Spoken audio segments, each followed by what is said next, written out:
Welcome back. It's May, and that means college grads are heading into the job market. They're moving from a closed, insulated environment where they held the most senior positions as students to a corporate environment where they know very little. They're moving from complete comfort, predictability, and security to shift into authority, strategy, and a new need to prove their worth. So this week for our Small Business Spotlight, we're joined by Marissa Levin, CEO of Successful Culture, who say some students have to check their egos at the door if they want to succeed.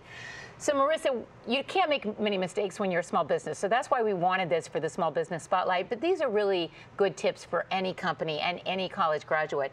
So let's start with, you've got a whole list of advantages and disadvantages for the company to think about. We'll post this full list, a link to it on our website, but what's the overwhelming advantage, disadvantage for companies to weigh when thinking about hiring a college graduate? So hiring a college graduate, you've got someone who's got great energy. They have no cynicism, right? They haven't been burned. And they're coming in and you can mold them the way that you want to mold them. They don't need to unlearn habits or cultures. A clean slate. You've got someone who can, from the beginning, be taught your company culture. Absolutely. Disadvantage.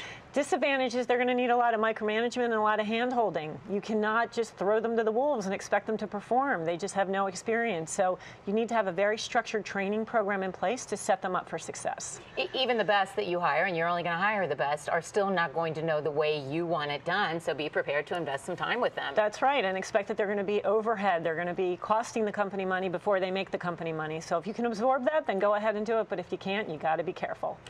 Now, let's get to the advice for these college graduates. Number one, you say to them, have an open mind. It's so easy to have a preconceived notion about what you want that first job to be. You've paid a lot of money for college, you work hard.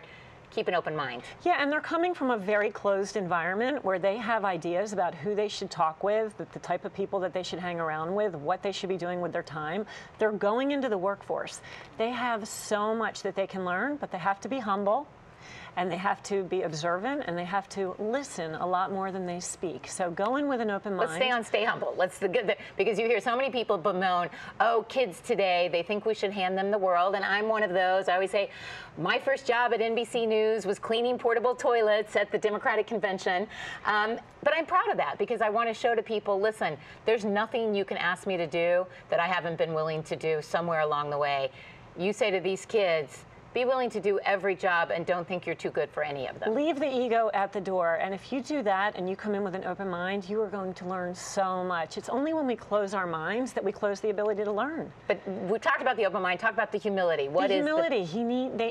These kids need to come in and they just need to understand that they're at the bottom. Right? They are not entitled to anything. They have to come in with some humility.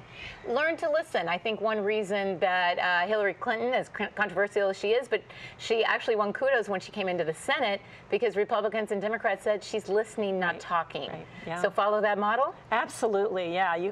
I was told when growing up, you have 2 ears and 1 mouth. Use them in that proportion. That's very good advice. In fact, so I want to get to the last one. Embrace the office culture, you say is a good one. But I want to get to, I asked you during the break, we lost your mom this past year, but it is Mother's Day weekend. I asked you the best advice your mother ever gave you, and this is great advice for college graduates. What did she teach you? Don't let anyone else ever determine your worth. So know what you're worth and ask for it. And I actually just posted something recently that said, when you know your own self-worth, your net worth goes up. Now, it's easy for us to say, stay humble, be open to different things, and then flip to the other side and say, but demand your worth. How do you make those two mesh? Well, if you're entry level, be realistic about what your worth is. But as you move up in the company, don't be afraid to say, okay, now I've performed at this level. You had to do that with your boss when he said, you're still not worth it, and you knew you were. You had to form your own company, but it worked out. And there are things that people can do to always figure out what their worth is. There are places they can go, like the ladders, there's different job boards, and you can see what people are paying in the industry based on your education and your experience and your region. Stay on top of what you're worth, but don't demand more than you're worth, because everybody has, a baseline, and they all have a cap. Good advice from Marissa's mom. Thanks for joining us on Washington Business Always Report. Always a pleasure.